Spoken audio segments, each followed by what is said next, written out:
مساء الخير عليكم.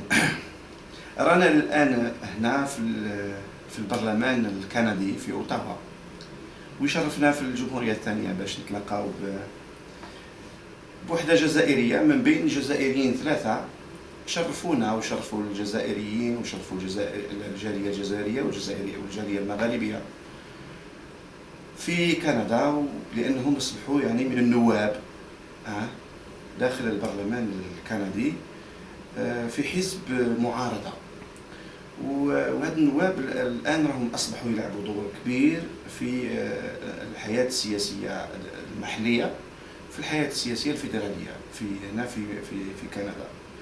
احنا فرحانين بك. كيفاش نسميو احنا النائب لا ديبوتي جاويدة صلاح.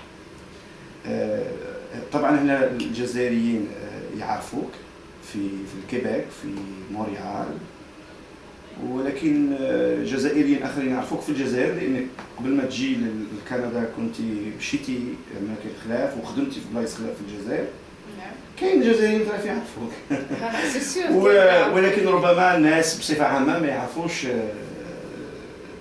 جاويدة صلاح. احنا قبل ما نلحقوا شكون هي جاويدة صلاح لا ديبوتي، نحكيو شويه كي جاويدة صلاح la femme, le parcours, la formation, l'origine, etc. Voilà.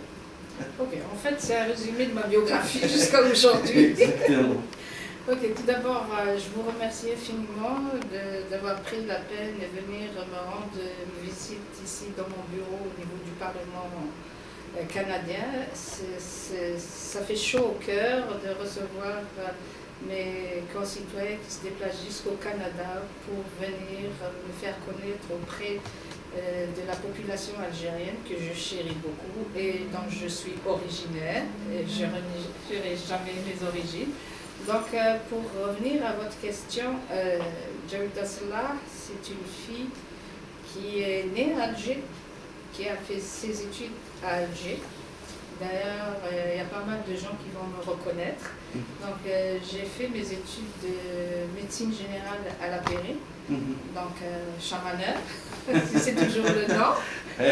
Chamaneur, 1er mai. 1er mai. Et donc, c'est sûr, avant ça, même pendant mon cursus universitaire, pendant l'été, je faisais du bénévolat au niveau de l'association des étudiants à l'époque. En médecine, on faisait des bénévolats dans les régions rurales algéroises. On allait faire de la sensibilisation par rapport à la vaccination. J'ai aussi fait même des circoncisions sans savoir qu'après ils nous ont dit que les femmes ne pouvaient pas changer des lois. C'est pour dire que j'étais impliquée déjà dès le départ dans le milieu communautaire. Mon esprit de partage et d'aide pour les gens dans le besoin est né avec moi, c'est inné.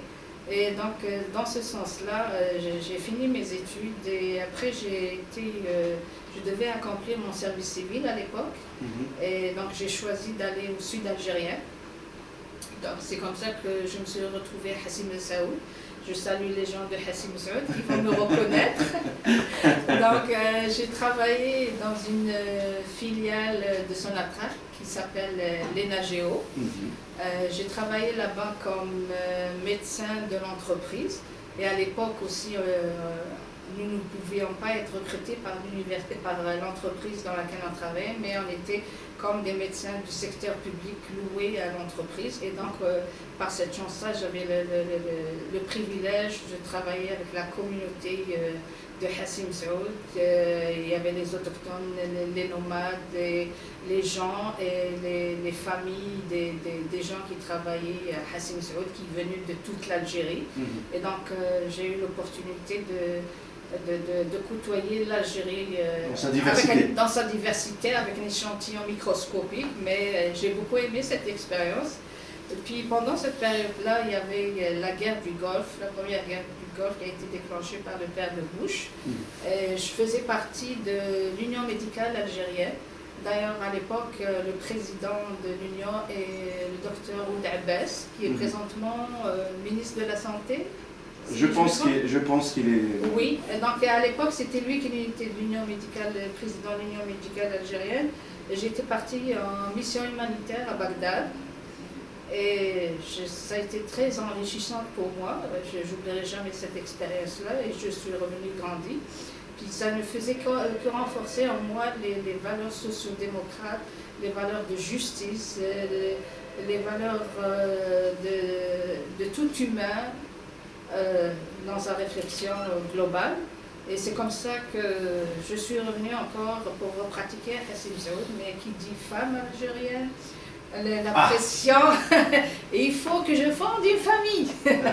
Et donc j'ai eu l'occasion de rencontrer mon conjoint et j'ai dû le suivre pour aller m'installer au sud-est asiatique.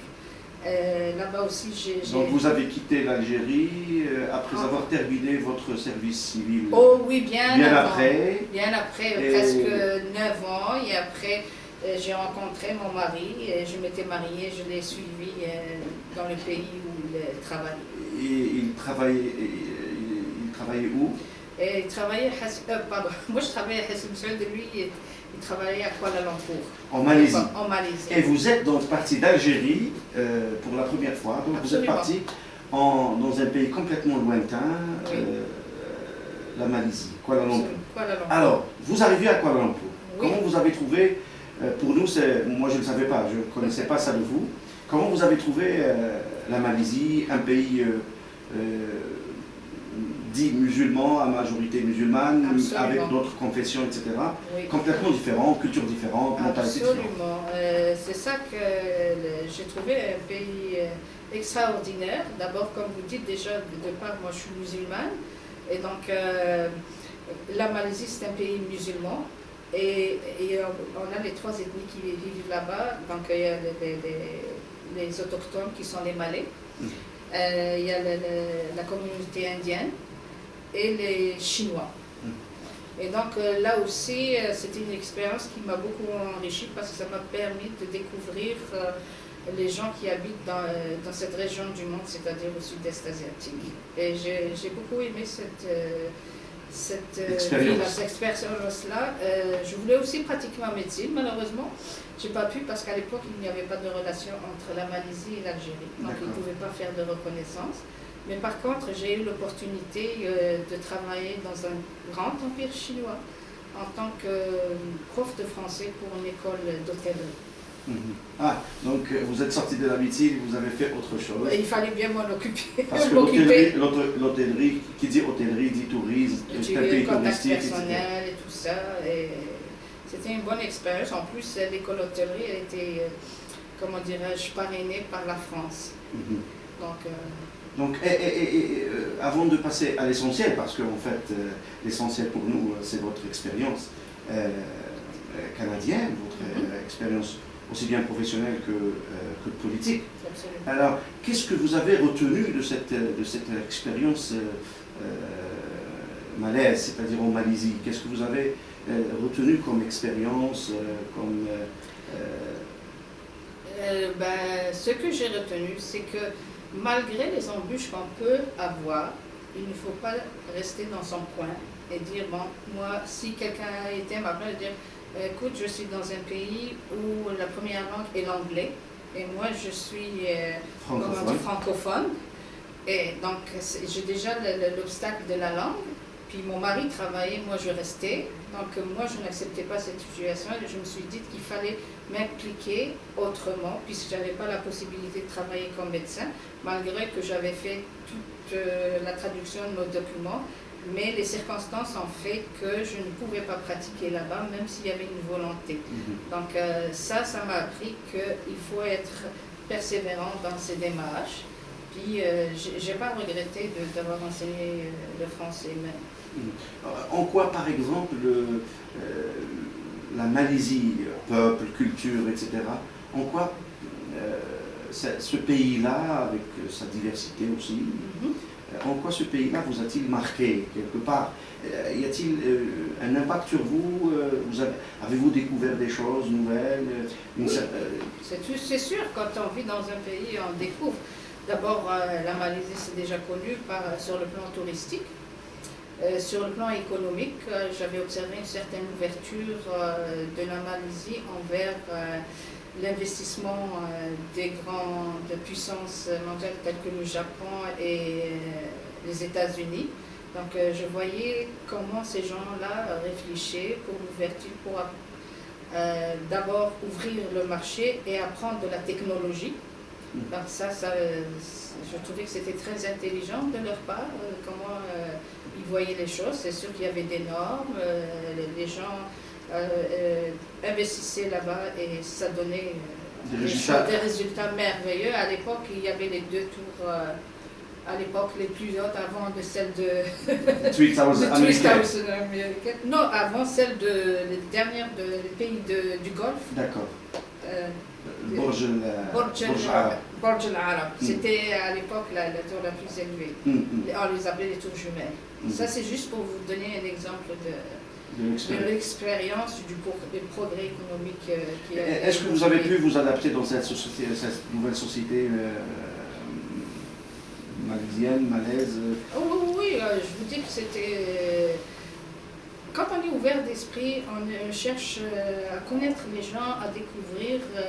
C'est merveilleux, les gens sont ouverts, ça m'a pris. Moi, c'est juste pour vous citer un exemple. Ma mère, quand elle est venue d'Algérie, je l'ai emmenée à leur mosquée. C'était incroyable, elle avait le frein de la langue, mais elle est partie à la mosquée, elle a assisté à des rondes, des tables rondes où il y avait les gens qui se comprenaient juste avec les gestes. Il y avait quelques mots du Coran, mais elle, qui ne parle pas anglais, qui ne comprend pas le malais, elle a trouvé cette expérience très enrichissante. Et comment vous avez fait pour, je sais pas, comment vous vous êtes retrouvé au Canada? Bon, vous étiez à Alger, puis Hassan Messoud, de Hassan Messoud à Alger, puis la Malaisie, et un jour, Jawida Salah se retrouve au Canada. Alors, qu'est-ce qui s'est passé? Ce qui s'est passé, c'est que mon mari avait déjà sa famille installée ici au Canada. Puis il faut dire qu'en Malaisie, c'est un pays musulman, mais pour l'immigration, c'est très très difficile là-bas. Ils ont le même régime que les pays du Golfe. Donc tant qu'on travaille, on est le bienvenu. Puis moi, je ne voulais pas rester sous le stress. Si je travaille, je suis toujours là en Malaisie. Je voulais avoir un statut définitif, mais là-bas, c'est très difficile pour les étrangers. Ceci dit, mon mari et moi, nous avions pris la décision de rentrer ici au Canada parce qu'il avait sa famille. Et c'est dans ce sens qu'on est rentré au Canada, puis j'avais choisi le Québec pour des affinités linguistiques et culturelles. Alors que vous m'avez dit que lui, il préférait peut-être le côté anglophone. Oui, tout à fait, parce que lui, il est traducteur anglais-français, puis c'est sûr que lui, ça l'intéressait de partir du côté anglophone, mais moi, je baignais dans un milieu anglophone. À part de parler avec lui et certains collègues à lui français qui étaient à l'époque en Malaisie, je ne pouvais pas m'exprimer en français. Et donc, moi, j'avais suggéré que d'abord qu'on passe par le Québec et puis on verra par la suite. Et vous vous êtes installé au Québec? Absolument. Et c'était en quelle année? Parce que ça ne fait pas trop longtemps. Non, c'est en 98, après le verglas. Après le verglas. On pouvait rentrer plus tôt, mais on préférait attendre que le verglas passe. En 98. Oui. Vous êtes arrivé donc au Québec. Il y avait toute la famille de votre conjoint. Et vous avez commencé à travailler. Est-ce que immédiatement on sait que, par exemple, les médecins algériens qui arrivent ici au Canada trouvent des difficultés, il faudrait qu'ils refassent une partie de leurs études pour pouvoir bénéficier d'un boulot, ou peut-être qu'ils font autre chose pour pouvoir faire de petits métiers, etc. Comment vous avez fait pour... est-ce que vous avez tout de suite fait le choix de refaire vos études en médecine, ou bien vous avez fait d'autres choix? Oh non. C'est pour répondre à votre question, c'est ce qu'on appelle le parcours du combattant pour tout immigrant. Donc, moi, avec mon expérience en Algérie, franchement, je ne pouvais rien faire d'autre que ça. Et je suis une personne qui est très sincère envers moi et envers les autres. Donc, quand je suis arrivée, tous les gens, tous les professionnels, ils passent par un système d'orientation, d'information sur le pays. et aussi les gens qui ont des diplômes universitaires vont rencontrer des conseillers. Une chose que j'ai faite, donc j'étais à l'Université de Montréal, j'avais rencontré une conseillère qui m'expliquait que c'était très difficile pour les médecins de pratiquer ici au Québec. Dans le temps, le Québec avait une réglementation un peu différente du reste du Canada. Et donc, elle m'avait suggéré d'aller faire comme la plupart des médecins, malheureusement, qui étaient forcés ou qui faisaient le choix d'aller faire des soins infirmiers. Mais à ce moment-là, moi, j'avais refusé. J'ai dit, au lieu de faire 3 ou 4 années, parce que c'est pas comme dans d'autres pays. Quand ici, des infirmières, la plupart, c'est des infirmières bachelières qui ont des études au-dessus du collège. Puis on m'avait expliqué que c'était complètement différent, mais j'ai refusé. J'ai textuellement dit à la conseillère, moi je ne peux pas travailler, même si je sais que je serai bonne, je ne peux pas travailler dans une unité où moi, je sais que j'ai les capacités d'exercer à titre de médecin. Et je fais le travail d'une infirmière. J'ai dit, je ne serai pas honnête envers moi-même, ni envers la patiente ou les patients que je vais traiter, et même mes collègues. Je me sentirais frustrée. Et peut-être même inférieur aux autres. Oui, c'est sûr. Donc cette situation-là, je ne voulais pas la vivre. Et j'ai préféré, donc après cela, on s'est consulté, les médecins diplômés Canada-États-Unis, on s'est rassemblés, on a formé l'association des médecins diplômés Canada-États-Unis, je suis un des membres fondateurs, puis par la suite je suis devenue présidente de cette association-là. Est-ce que le nombre était important des médecins hors États-Unis-Canada, des médecins étrangers? Oui, on était quand même important, quelques centaines, mais malheureusement il y avait des gens qui faisaient d'autres travaux que de pratiquer la médecine. Ça regroupait exactement des Maghrébins, des Africains, des Machricains? C'était tous les diplômés hors Canada-États-Unis. Ça veut dire qu'il y avait des diplômés de France, de la Belgique, de l'Algérie, du Cameroun, du Sénégal, de la Chine, de toute nationalité hors Canada et États-Unis. Sauf que les gens qui avaient un diplôme qui vient des pays du Commonwealth, donc c'est des gens qui ne venaient pas au Canada, mais qui venaient dans le reste du Canada parce qu'il y avait des lois qui permettaient à ces gens-là, comme c'est des régions anglophones, une certaine façon de pouvoir les intégrer dans le système après des évaluations, chose qui n'existait pas au Québec. Et donc notre association, on l'avait fondée justement pour essayer d'intégrer ces médecins-là sur le marché québécois. Et ça donnait des résultats? Absolument, ça donnait des résultats, mais malheureusement ces résultats-là sont temporels et temporaires. Et c'est dans ce sens-là que moi, j'ai eu la chance de réussir mes examens, d'aller faire ma résidence à l'Université de Laval, mais j'ai observé que les milieux n'étaient pas prêts à recevoir ce type d'étudiants, c'est-à-dire des médecins avec une certaine expertise, avec une certaine expérience, et par la suite d'être évalués par des médecins qui viennent juste de terminer. Donc il y avait quelque chose qui clochait. Puis c'est dans ce sens-là que c'était mon premier moteur, mon premier motif de m'impliquer au niveau décisionnel, là où je suis rendue maintenant. Donc c'est comme ça que vous avez fait le choix politique. Parce que déjà l'action associative, n'est-ce pas? Oui. Nous avons constaté que le travail associatif au Canada est très important, est très influent sur le plan de la décision politique, que ce soit à l'échelle locale, régionale ou à l'échelle fédérale. Donc c'est comme ça que vous avez eu l'idée de, disons clairement, de faire de la politique? Absolument, parce que l'associatif c'est très important, parce que moi au niveau provincial j'ai eu la chance d'avoir des pourparlers avec le Parti québécois, avec le Parti libéral du Québec. Le PQ, le PLQ. Aussi bien les fédéralistes que les souverainistes. Mais chacun trouvait des prétextes.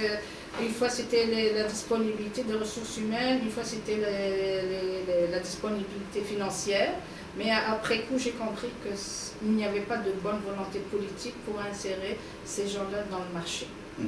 Et c'est à partir de ce moment-là, j'ai compris qu'il fallait aller plus loin pour essayer d'améliorer les choses. Et c'est dans ce sens-là que j'ai eu l'occasion, parce que j'ai été interpellée par d'autres formations politiques à les rejoindre, mais j'ai toujours refusé. Vous étiez approché par exemple, le Parti québécois? Le PLQ, l'ADQ, Parti libéral, tous les partis étaient intéressés quand on vous voit comme présidente. Dieu sait, j'ai ma photo avec en 98, enceinte de ma première fille. À l'époque, la ministre au niveau provincial était Mme Pauline Marois. Qui est actuellement la présidente du Parti Québec. Du Québec, le Parti québécois.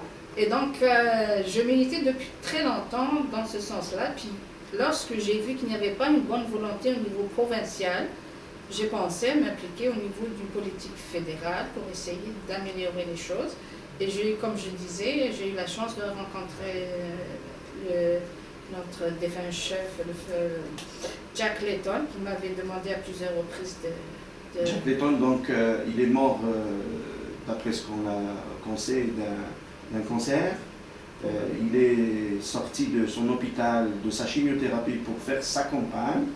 Il a fait beaucoup il a attiré l'attention, il a été salué par l'ensemble des Québécois, il a été même soutenu pour cette volonté de puissance d'un malade qui était malade, etc., et qui continue à militer, à se battre politiquement, etc., dans le cadre de votre parti politique qui s'appelle le NPD, c'est-à-dire le Nouveau Parti démocratique. Le Nouveau Parti démocratique. Alors, c'est quoi le Nouveau Parti démocratique dans un paysage politique particulièrement québécois, tiraillé entre les fédéralistes, ceux qui défendent la thèse de l'intégration globale du Canada, un seul Canada, et le Parti du Québec, en l'occurrence les souverainistes, qui, dans leur thèse depuis les années 50-60, appellent à une sorte de séparation ou d'autonomie ou de séparation du Québec de l'ensemble du Canada, c'est-à-dire avoir un État pour le Québec. Alors, quelle est la position du Nouveau Parti démocratique? Oui, le Nouveau Parti démocratique, c'est un parti qui travaille pour les biens des familles canadiennes en général. Quant à la question par rapport à la question de souveraineté par rapport au Québec, notre parti avait annoncé, il y a eu une annonce à Sherbrooke que le parti était pour l'indépendance du Québec s'il y aurait un référendum avec 50% plus 1. Et donc, c'est-à-dire si les Canadiens, dans leur majorité voteraient pour l'indépendance du Québec avec 50% plus 1, nous serions favorables. En quoi se résume la politique globalement du NPD? C'est quoi le NPD en fait? Oui, de toute façon, si vous voulez connaître l'historique du NPD, il est là, vous allez juste sur npd.ca, vous allez trouver tout l'historique. C'est sûr que l'origine de ce parti était travailliste, mais les partis évoluent avec le temps. Et là, nous sommes rendus comme Nouveau Parti démocratique. Donc, c'est un parti qui a des valeurs sociodémocrates, c'est-à-dire le souci de protéger la famille, permettre aux familles canadiennes de se nourrir, se couvrir, aussi on essaye d'enlever, je ne dis pas comme ça, enlever aux riches, mais ça veut dire avantager plus la famille moyenne que les grandes entreprises, c'est-à-dire un peu plus de justice sociale, d'équité sociale et tout ça pour un meilleur avenir. Donc vous êtes un parti centriste en fait, vous êtes juste milieu. Juste milieu, oui. Plutôt tendance sociodémocrate.